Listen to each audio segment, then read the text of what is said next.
Okay, Big D, ready to start NFL Draft Week. Yes, NFL Draft Week. So, who's number one? We'll try and answer that today. Join me, the only guy who's seen Fernando Mendoza and all the NFL stars played the same week, David Moulton. So, David, NFL Draft Week. We're what 3 days from one of our favorite times of the year.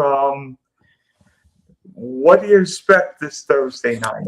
Well, I expect the more that you enjoy the general manager part of your NFL team, okay, the putting together of your team, that you will enjoy this draft more than even usual. Because if you think about it, it's not a quarterback draft class.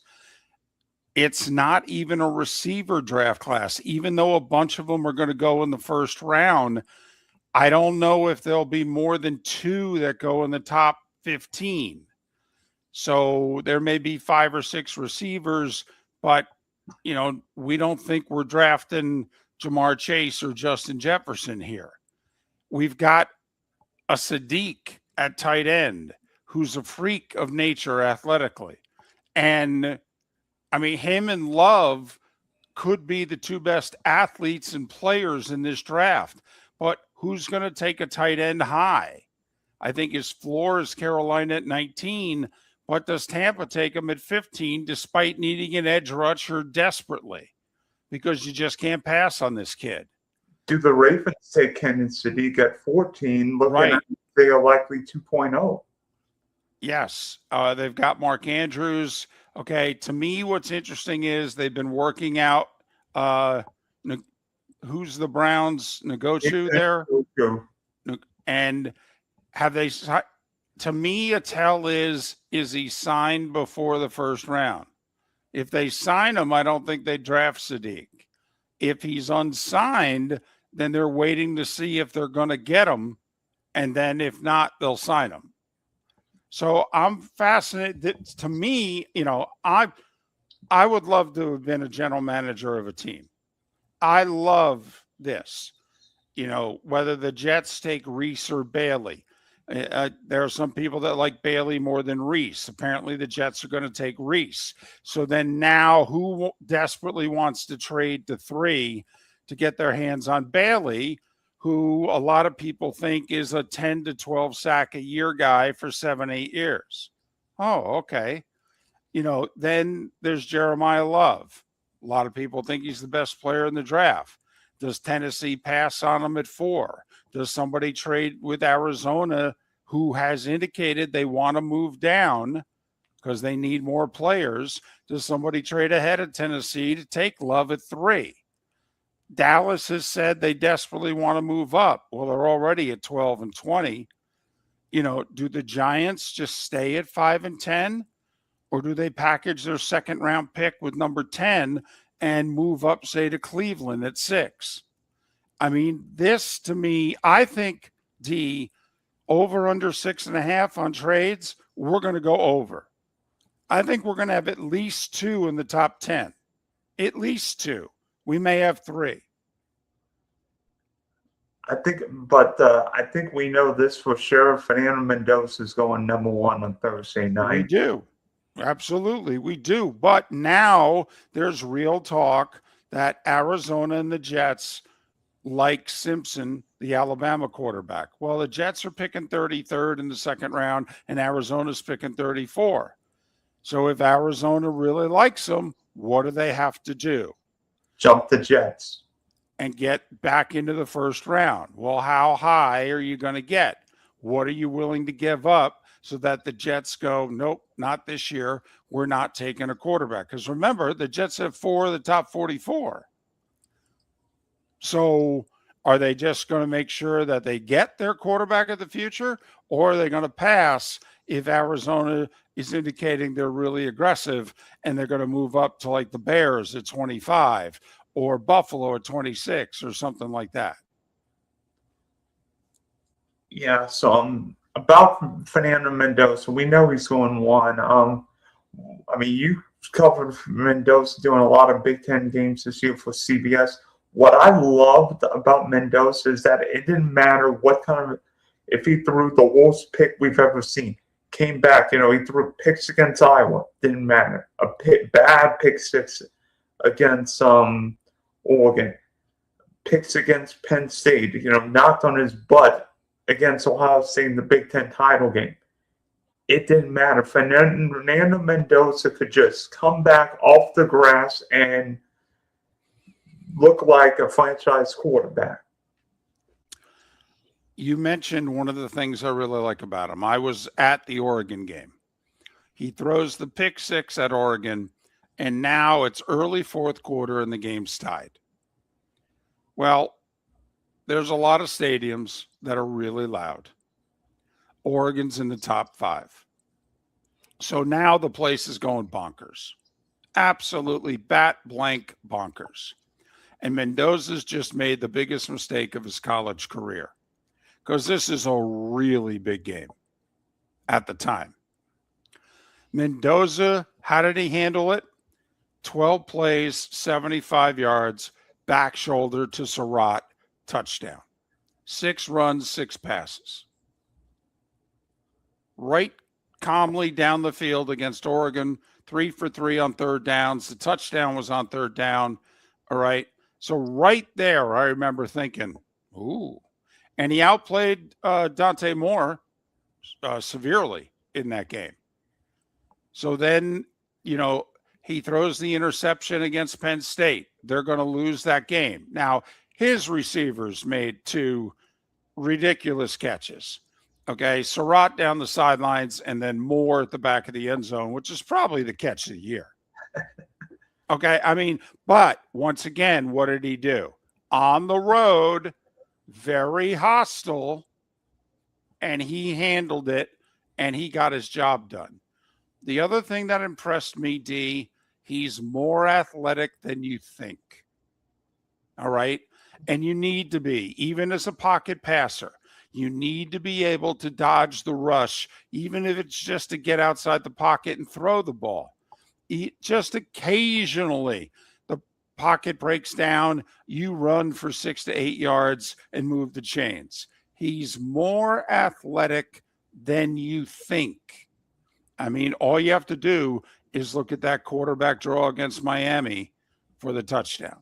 That might have been the play of the year. Nobody, I guarantee you this, nobody on Miami's defense thinking quarterback draw on 4th and 5, and then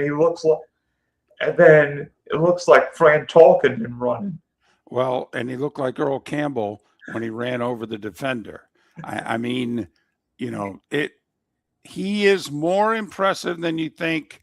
I don't think he's a legendary quarterback. I don't.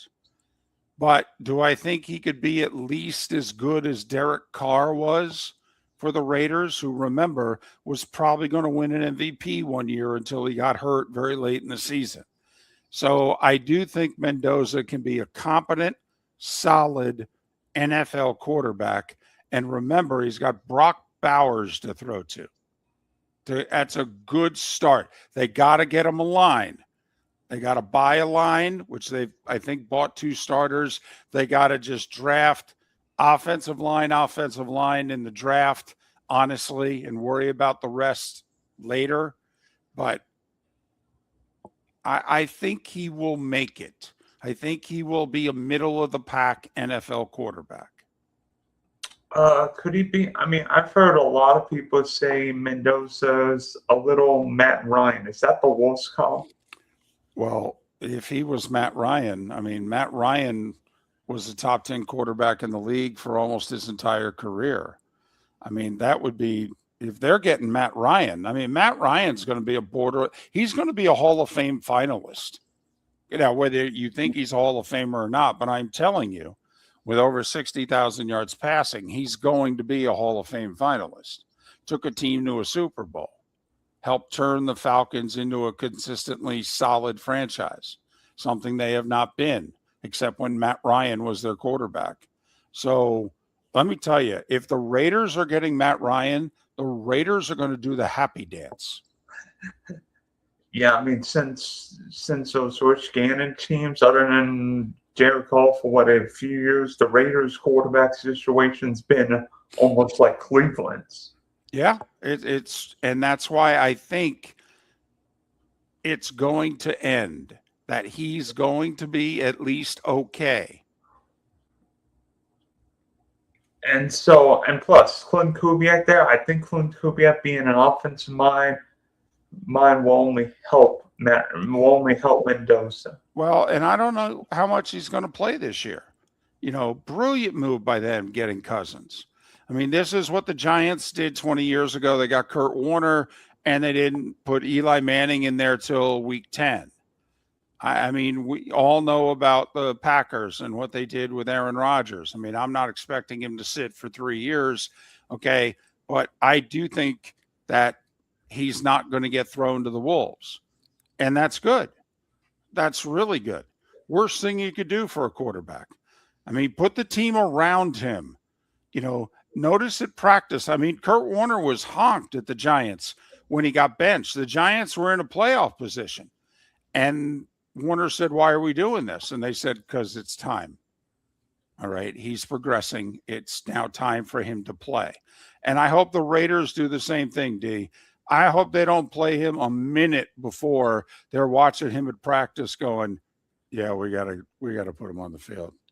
All right. That's what I hope they do with him. And I hope it's not before Thanksgiving. And by the way, Eli lost his first 6 starts also and did not look good doing it. I mean, Warner was looking over at Tom Coughlin going, "Really?" All right. So, I mean, I really hope that they at least wait until Thanksgiving before they're going to play him. I don't think we compare Mendoza to the quarterbacks of 24, 25 because Mendoza wouldn't go 1-24, and I don't think he's Cam Ward athletic from last year, correct? Yeah. But, there's far more things for a quarterback. I mean, and to me, now maybe it's just the Indiana offense is so easy to run. I mean, he has a bit of a quarterback whisperer. Guys go there, have really good years, arguably their best year in college ball, and then leave. So it certainly happened to Mendoza. We'll see. Well, the other potential first-round quarterback, Ty Simpson of Alabama, only started 15 games. Couldn't beat out Jane Miller on 24. We don't know if that's because Miller got to a Rose Bowl or because Miller was better than Simpson. But if you look at Simpson's first 8 games, he was as good, if not better, than Mendoza. But the last 7, ugh. So how good can Ty Simpson be? Well, put it this way: there are quite a few NFL evaluators, draft folk, whatever you want to call them, who think that his ceiling is higher. They like him a lot. And they're willing to put their name behind, "I like him more than Mendoza." Now, I do think the last third of the season, his offensive line went south on him, and they had no running game. I mean, worst rushing team, I believe, in the SEC. At Alabama. So he didn't get a lot of help. Also, Alabama's receivers led the league in drops. I mean, Ryan Williams winning the witness protection program. Yes. So if you're a big fan of Simpson, you can come up with a lot of circumstantial evidence to back up why the last third of the season was not as good as the first 2/3. Do I wish he had started another year? Yes, I do. Okay. Bill Parcells used to have a rule. He wouldn't draft a quarterback unless he had 40 starts. Now that may be a little, too much. Maybe 30 is the number, but only having the 1 year, then you start talking about the Trubisky's of the world, who only had the 1 year. So I wish he had another year. Yes, the Jalen Milroe thing, what was it, 2 years ago? He couldn't beat him out. But that was 2 years ago. That's a long time in developing a quarterback.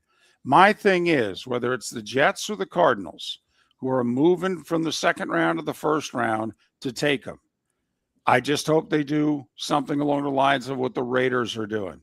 Like if Arizona gets him, they've got Jacoby Brissett. Just let the kid develop. Play Brissett. You're not going to win anyway. You're in a division with the Niners, the Rams, and the Seahawks. We all know you're not ready to win, so don't get them beat up. And if it's the Jets, they got Geno Smith. Don't play him, please. Don't play him. That's all I hope for. Yeah, until the Rams trained the 29th pick, everybody was like, well, they'd be a great spot. Well, Simpson wouldn't have to play the first year or two with Stafford there.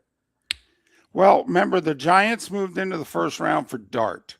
What did they take them at? 25, 26? They gave up a third-round pick to move from like 34 to their spot. So to move up 8+ spots, they gave up a third-rounder. Now, either that's a steal or that's the going rate. So think about where it is Arizona or the Jets could trade up to. Could they go as high as Chicago at 25? Buffalo at 26? I mean, how high do they need to go to outbid the other to get their hands on Ty Simpson? Especially when this isn't necessarily a great draft class. I mean, there might be one, maybe likely two quarterbacks in the first round, but this isn't a great draft class. No, the next quarterback may not be taken till the third round, and there may only be one taken in the third round. So, yeah, this is not the year for the quarterback. Yeah, next year might be, but I think we said that going into this year, and all the quarterbacks regress badly. So, Jeremiah Love, Notre Dame running back. A lot of people think he's the best player in this draft. Would you concur that Jeremiah Love is the best skill player in this draft, or maybe the best player in this draft? Well, he's definitely the best offensive player in the draft. I'd be surprised if he gets past Tennessee at 4. Tennessee has a history of tailbacks. Eddie George, Chris Johnson, obviously Derrick Henry. And their fans are pounding the table. They want him. They want him. They want him. And if you're running that organization, aren't you trying to make Cam Ward's life as good as possible? So to me, you take him. So I don't see him getting past Tennessee. I don't. There are some people that say he may. I mean, to me, I think it's more likely somebody trades up to Arizona at 3 and takes him than he gets past Tennessee at 4, but he ain't going far. No. How early is too early for a running back? Because we've seen running backs go early. Saquon Barkley in New York. Leonard Fournette was the disappointing in Jacksonville. Ashton Jeanty was really not himself in Vegas last year. Yeah, but their offensive line was terrible. Quite frankly, Chip Kelly, the offensive coordinator, everybody hated him. They thought Chip had mailed it in. So their offense was a mess last year. I mean, over half of Jeanty's carries, he got hit behind the line of scrimmage. I wouldn't make a verdict yet on Jeanty. But Christian McCaffrey went 8. Saquon went what? 2, 3? 2, I think. I mean, listen, if there's a guy that you think is just phenomenal, you take him, period. And in many ways, running back isn't just a running back. I mean, Jeremiah Love can be a receiver. You could flex him out wide like the Lions have done with Jahmyr Gibbs. Totally. And the Lions traded up to 12 to take Jahmyr Gibbs. And now you go back, you look at those drafts and you go, they took 11 guys before Jahmyr Gibbs? No, seriously. So, I mean, yeah, there's injury risk with running backs. It's football. There's injury risk with everybody. I don't know what to tell you. He's the only guy in the draft that you think if he gets his hand on the ball, he's taking it to the house. Only guy in the draft. Maybe Sadiq, the tight end from Oregon. But that's it. And to me, that's enough. And you know what? I mean, in this draft where there might not be star power, we're talking off-ball linebackers, safeties potentially going in the top half dozen picks. Right? Absolutely. I mean, just the Ohio State players that are projected to go in the top 10. I mean, it's a goober, as I like to say, draft. If you're really into how your team is constructed, this is the draft for you. And my hope is that the networks covering it are going to talk the general managers talk. That's the fascinating part of this draft. Not the players necessarily who are being drafted, but the positions they play and why that's the fit for your team. Also, why it is you took him, because, well, the guy behind you was going to take him if you didn't. And how many trades do we see, Dylan? Because people know, like apparently Sonny Styles' floor is Washington at 7. That's the word. That if Sonny Styles is on the board, Washington's taking him at 7. Well, okay. Does that enter the equation for all the teams that are thinking of moving to Cleveland at 6? Or New York at 5? Or New York at 5? Or is New York one of the teams that's going to take Styles? Because Cleveland, if they stay, you got to figure they're taking best offensive player they can get their hands on. I mean, they should literally draft the first 4 rounds, nothing but offense. Yeah, I mean, Cleveland's got to get a tackle and a wide receiver on Thursday night. At least you would think, right? They've got to get as many offensive players as they can get their hands on. Seriously. I mean, if they would need to trade down and get more second and third rounders, they need players desperately everywhere on offense. But, getting back to it, Dylan, I'm a big Ruben Bain guy. I'm higher on Bain than probably anybody else that's out there.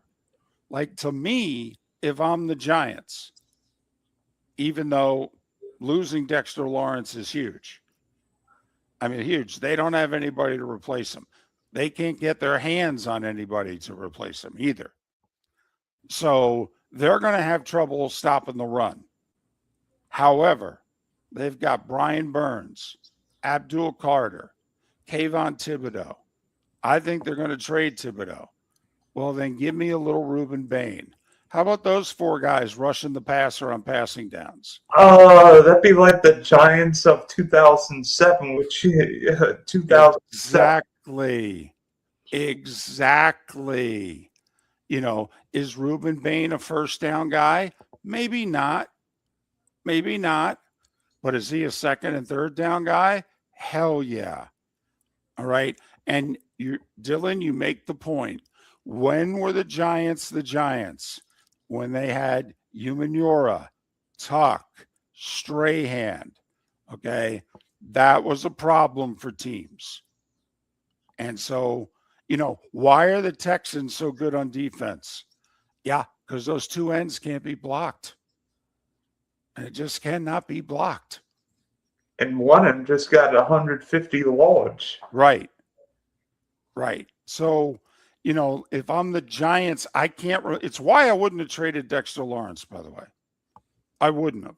I needed a big fella to push the pocket in the middle. And over the last 4 years, he has far and away the most pressures in the league of defensive tackles and nose tackles.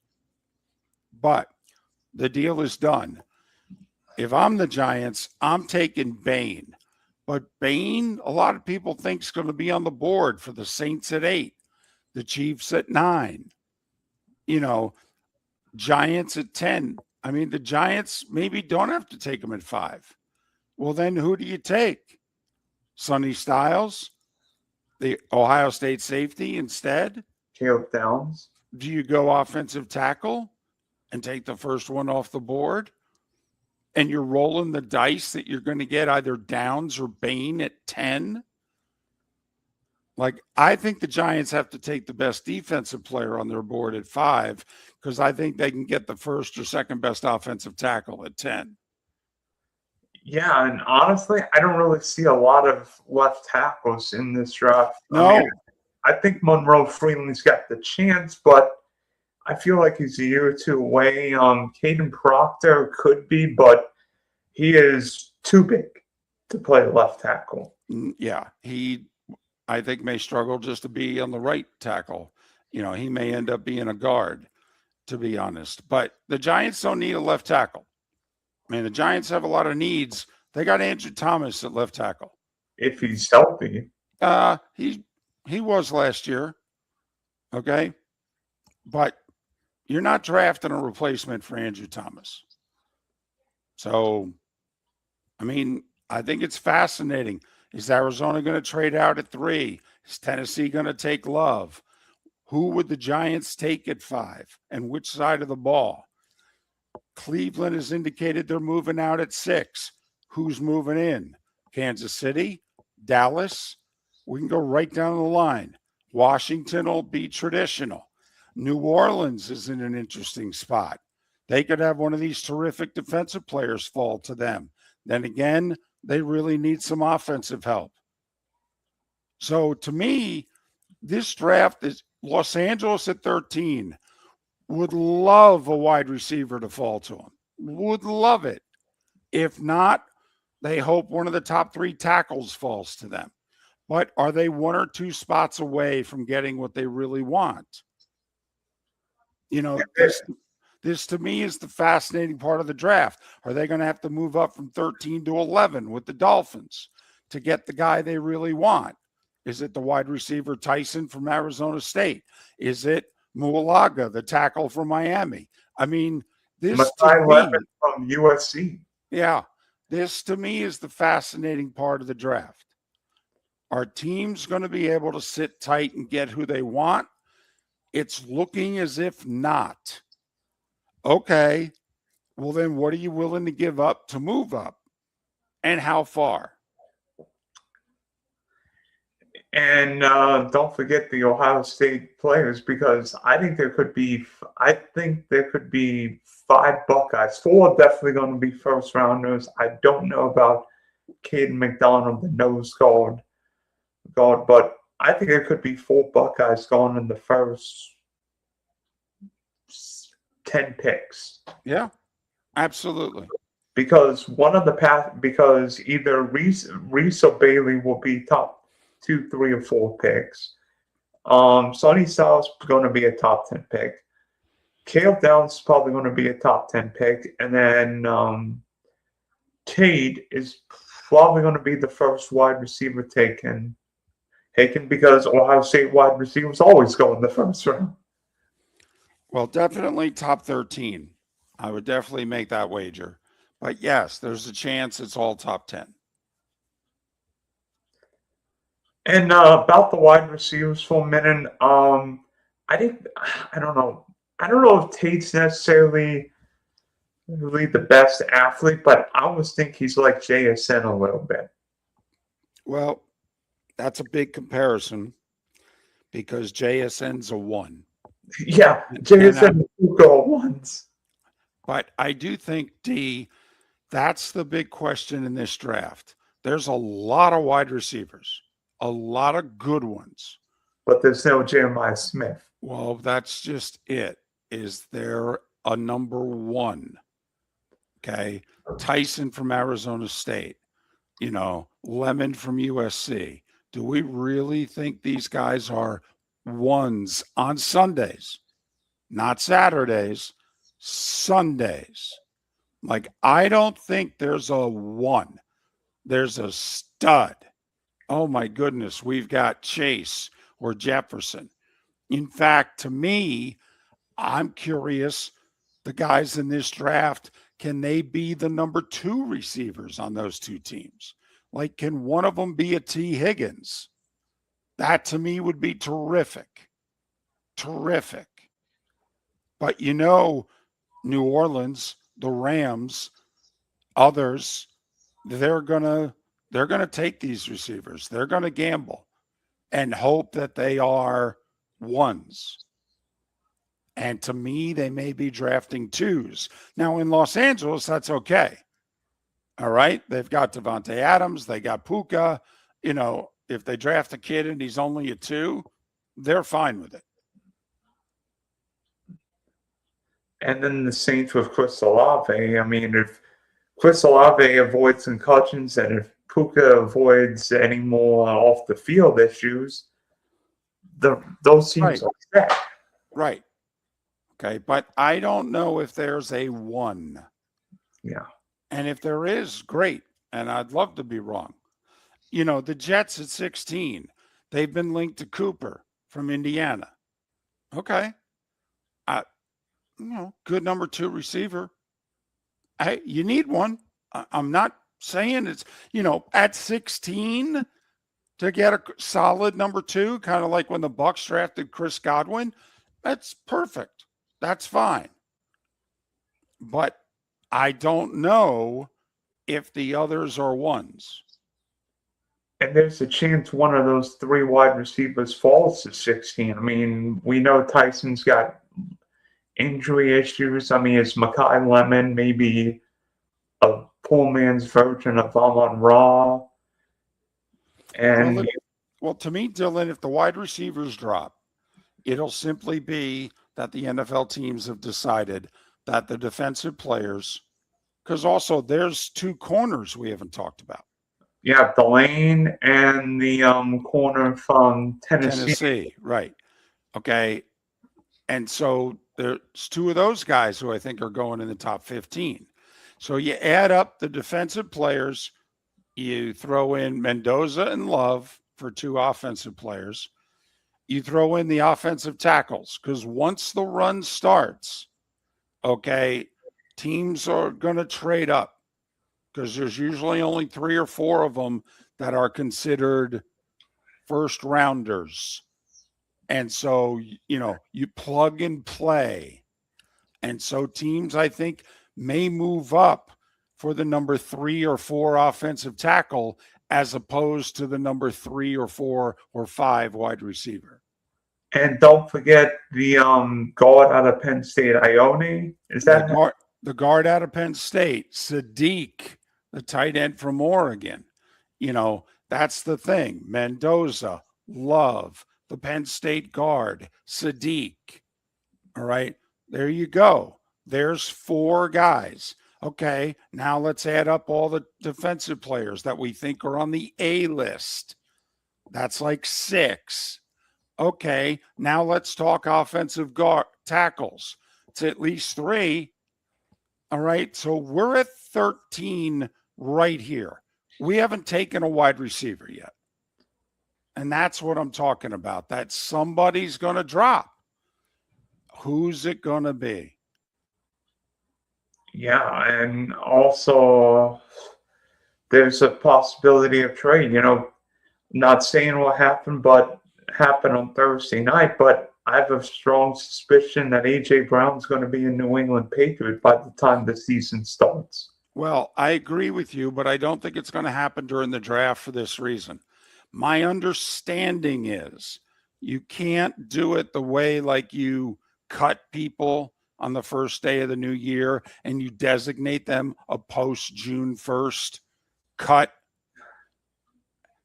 Because the Eagles save $10 million if they move A.J. Brown after June 1st. So I think if a deal gets done, it'll be after June 1st. But my understanding is you can't announce that at the draft and say it's going to go down officially in 5 weeks, but we're going to get our pick now from so-and-so and use it. My understanding is you can't do that. Yeah. This can't be the NBA trade where you trade and where one team makes a pick but then trades it for whatever. Right. So to me, do I think he's going to be traded? I do. And I think, quite frankly, they've signed 3 veteran wide receivers in the last 2 weeks. And one of them they just gave $13 million for next year. So I think it's pretty obvious they're going to move on from A.J. Brown. And I have a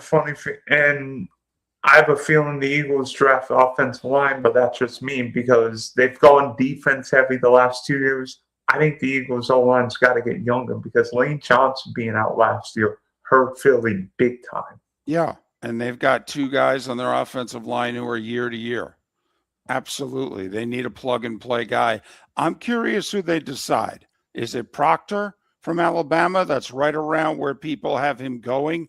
Do they take the center from Florida, quite frankly, who a lot of people have going in the first 10 picks of the second round? But did the Eagles just say, he's a plug-and-play guard at center or guard, we're going to take him? You know, I'm curious who the Eagles, now remember, they don't have their longtime O-line coach. They have a new guy in place. But I agree with you, Dylan. I think they go offensive line, and I'm curious who it is.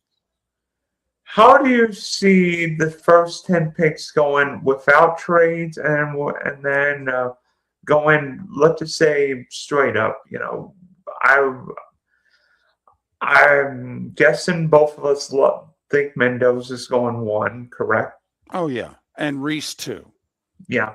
And then Bailey's, I think Bailey's 3, whether it's Arizona or anybody else, and Love is 4. I think the draft starts at 5. Yeah, what would the Giants do? Because if Love's gone, I think New York's got 2 options, or maybe 3. I think they take it because knowing Harbaugh, knowing he loves physicality, but he loves versatility. I think they either take Sonny Styles and be New York's Fred Warner for the next 10 years or whatever, or they go Caleb Downs to say, you're my Kyle Hamilton. I agree. I think they would take Sonny Styles. Yeah. I would want them to take the safety.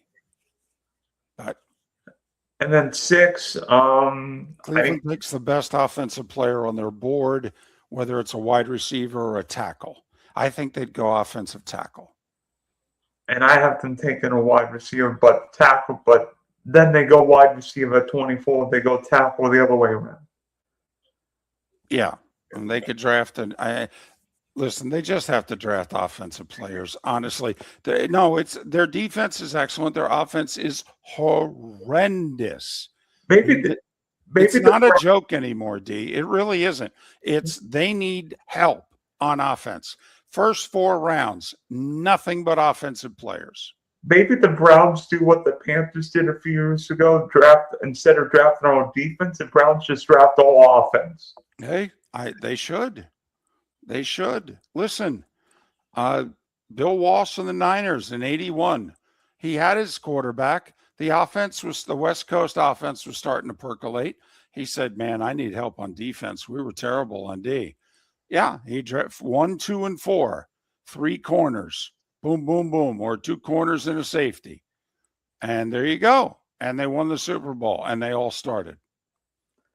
Yeah, and then the same thing in 86, where they drafted Tom Rathman, John Taylor, those 2 young corners. I think Charles Haley was in that draft class. Oof.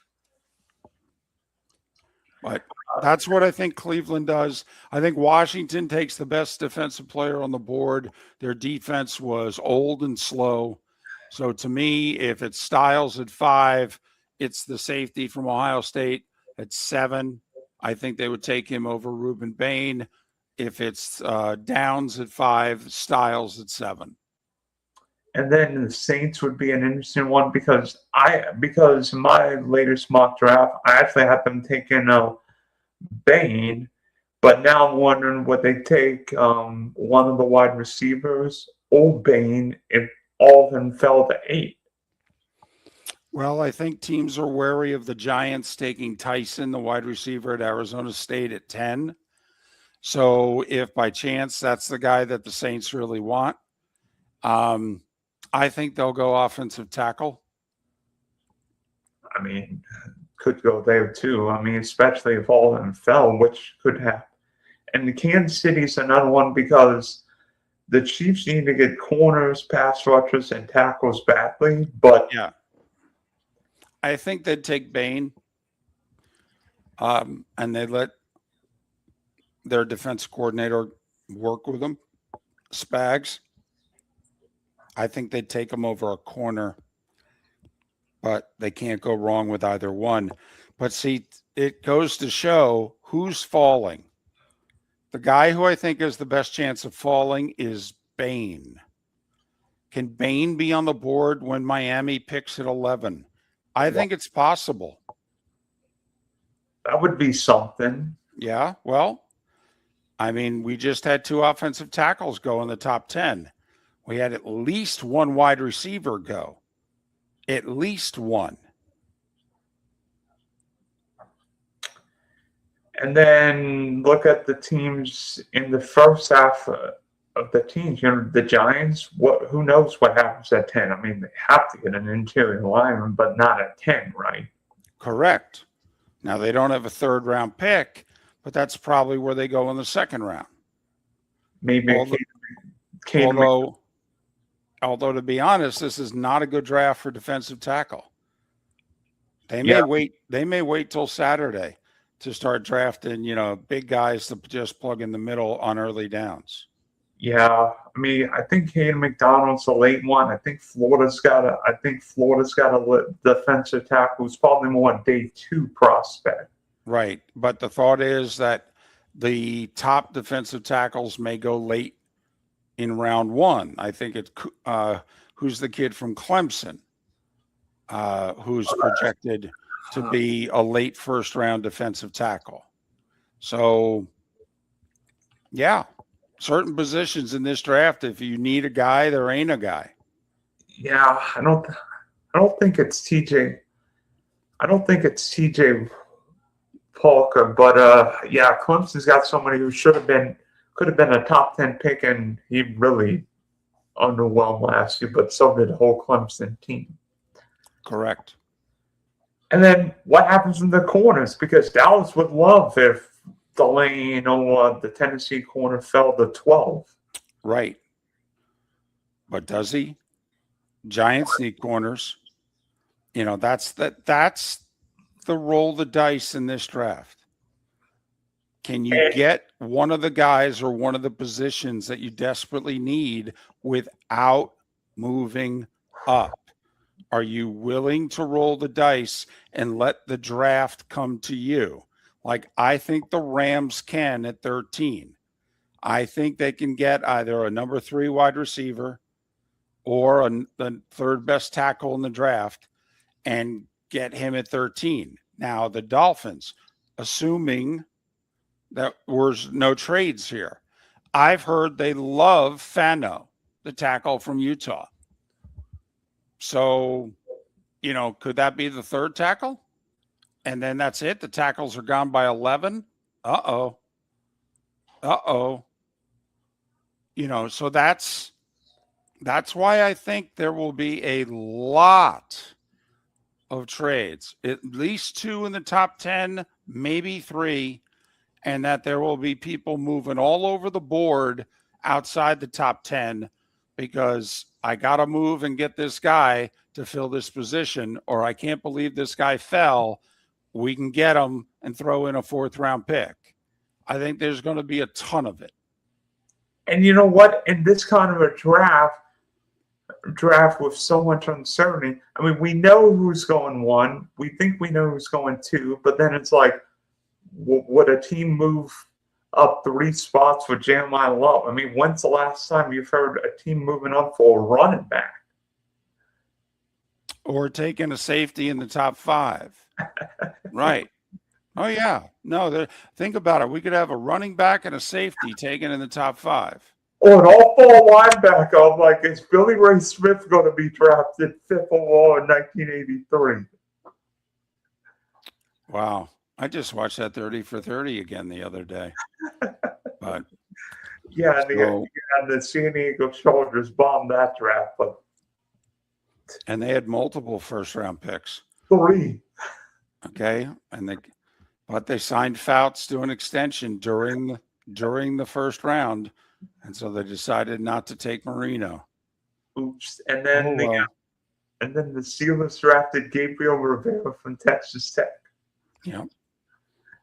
Who tragically was in a car accident. Yep. One more thing. We've seen what NIL has done for college sports, not just college football, but college basketball. I think this year's NBA draft will be stacked. Is NIL great, good? I mean, bad, good, or great for the NFL draft? For the NFL draft, I think that NIL might keep a player or two away because they can make big money playing in the NFL or playing in college for one more year. They could make more than what they could make in the NFL, quite frankly, in a couple of cases. But I think we all just need to wrap our heads around it's here, it's not going anywhere. Okay, they've won in court every single time all of this has been challenged. The players won in court against the NCAA 9-0 in the Supreme Court. When is the last time you heard this Supreme Court render a 9-0 decision on anything? Never. These players are going to be paid from this point forward, and any attempts to limit it are foolish and will be shot down in court. Now, contracts, being able to tie someone down to a school, how many years of eligibility?